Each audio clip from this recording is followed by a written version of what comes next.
Welcome back, everybody, to the Mid Podcast. And before I get into today's episode, please like, share, and subscribe. Share it with all your geeky, nerdy friends. And today, I'm going to be diving into X-Men 97, Season 2, Episode 6, titled Danger EXE. So, let's get into it. I'm going to try to get through this podcast because my son has gotten me sick and my throat is kind of not feeling well. So, but before we actually jump into this, I do have some news. It seems that we are getting a season 3 of X-Men 97, which was just announced at San Diego Comic-Con. And they also released a clip featuring the Brotherhood of Evil Mutants fighting Sentinels. So, season 3, shaping up to look pretty good. But we're not here to talk about that. We're here to talk about season 2. And if your biggest takeaway from this episode was, cool, the Danger Room became evil, you missed about 90% of what Marvel was actually doing. This wasn't simply an action episode. It wasn't just a breather after Apocalypse, and it definitely wasn't filler.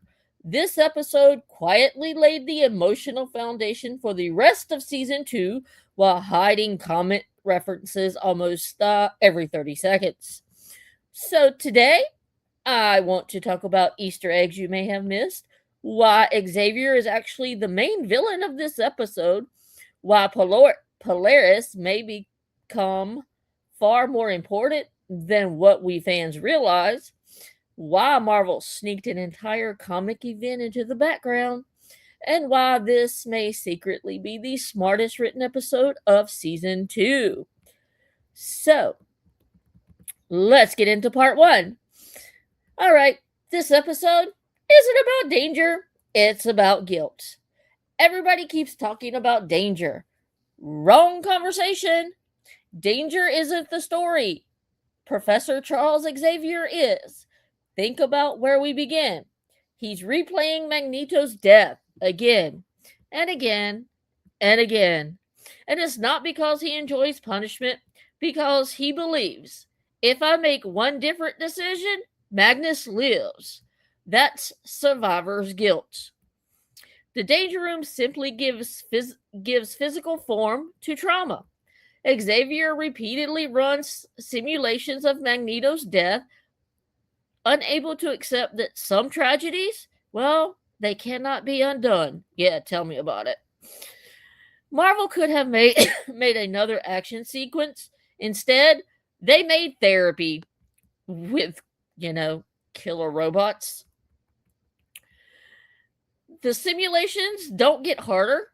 Charles does. Every failure chips away at him. Eventually, he isn't fighting Sentinels, he's fighting himself. And that is classic X-Men. The comic book references were everywhere. So I'm going to rapid fire some Easter eggs. Dupe. Yes, Dupe. One of Marvel's weirdest mutants. Fans who only know the movies probably thought, what is that floating green blob? Comic readers? Yeah, well, they were screaming. Quentin Quire. If you blinked, you missed him. One of the biggest Omega level telepaths. One of the biggest troublemakers. Future leader, future villain, future hero. Well, it really depends on the writer. His inclusion, it isn't random. Marvel rarely wastes character cameos. The reopened Xavier School includes students pulled straight from modern X-Men comics. We had Dupe, Quentin, Shark Girl, Eye-Boy, and Glob. So, Eye-Boy. Seriously, Eye-Boy? Marvel has somehow made a mutant covered in eyeballs. Surprisingly useful? If he was there? Marvel is telling comic readers, we're expanding the next generation. Shark Girl, a favorite from Jason Aaron's Wolverine in the X-Men run. Another hint that Xavier's school isn't just reopening, it's evolving. Glob Herman, if you know, well, you know. One of the strangest X-Men characters ever created. And somehow, everybody loves him. The biggest Easter egg nobody is talking about? Polaris. Not just appearing, existing. And that matters. Comic readers understand why. Magneto's daughter has always carried enormous emotional baggage. But after episode 4, and now episode 6, Marvel appears to be positioning Polaris as someone deeply affected by Magneto's legacy rather than simply inheriting his powers. Her conflict with X Factor and emotional instability become major story beats here. And that creates fascinating possibilities.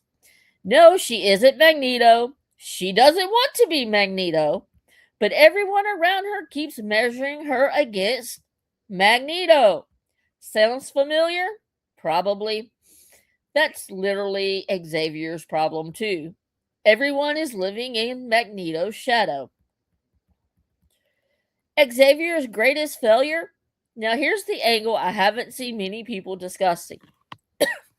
Charles believes his greatest failure wasn't losing Magneto, it was misunderstanding him. Throughout the original series, Charles always believed he could convince Magnus. Magneto believed Charles was naive. Both were right and both were wrong. Only after Magneto dies does Charles finally admit he needed Magneto just as much as Magneto needed him. That's heartbreaking because now, well, yeah, it's a little too late. All right, hear me out. Apocalypse isn't the biggest threat anymore. He isn't even the villain anymore. Trauma is. Apocalypse killed Magneto. Sure. But guilt, well, it's destroying Professor X. Grief, destroying Rogue. Identity is destroying Polaris. Purpose is destroying the X-Men. And all that together, well, is much harder to punch. So, comic fans know the Danger Room eventually becomes Danger. And we get the callback.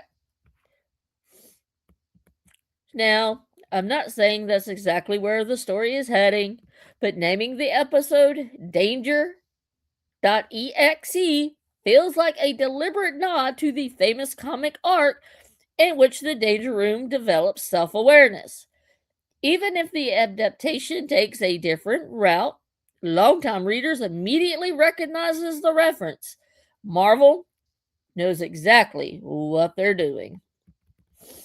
It is AI come alive. One tiny detail you probably missed. Watch Professor X. Every single simulation, he changes tactics. Not because he's stubborn, because he's trying to solve grief like it's a math problem. Ew, who likes math? Not I. And well, that's just who Charles Xavier is. If he can think hard enough, maybe reality changes. Except grief doesn't care how intelligent you are, and neither does death. All right. Here are some predictions for after episode 6. Polaris becomes one of the emotional centers of the back half of this season. Xavier finally accepts that leadership doesn't mean controlling every outcome.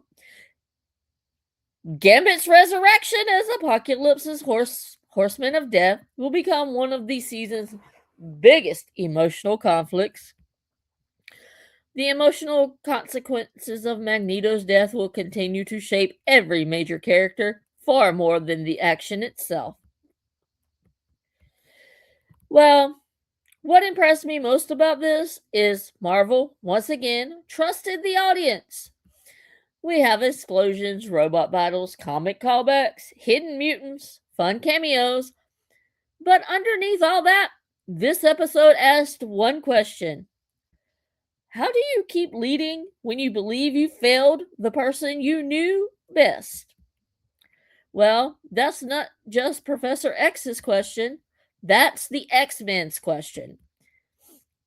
And maybe, just maybe, it's ours too. Because everyone eventually reaches a moment where they replay the past, convinced one different choice could have changed everything. This episode gently reminds us that while memory can teach us, living inside it, well, it can become its own prison. So, while the internet debates power levels, hidden cameos, and comic accuracy, I think Danger.exe succeeded because it made the most powerful mutant on Earth confront something he couldn't defeat with telepathy: regret. And that's a far more interesting battle than any Sentinel could ever provide. So, if you enjoyed this deep dive, let me know what Easter egg and hidden detail you spotted that everyone else seems to have overlooked. And until next time, keep your minds open, your comic book boxes organized, and remember, sometimes the most dangerous room isn't the danger room, it's the one inside your own head. Thank you for listening, and be on the lookout for my review of the Odyssey movie, which I thought was pretty good. Until next time, I am your lovely host, and I will catch you on the next episode of the Mid Podcast. Bye.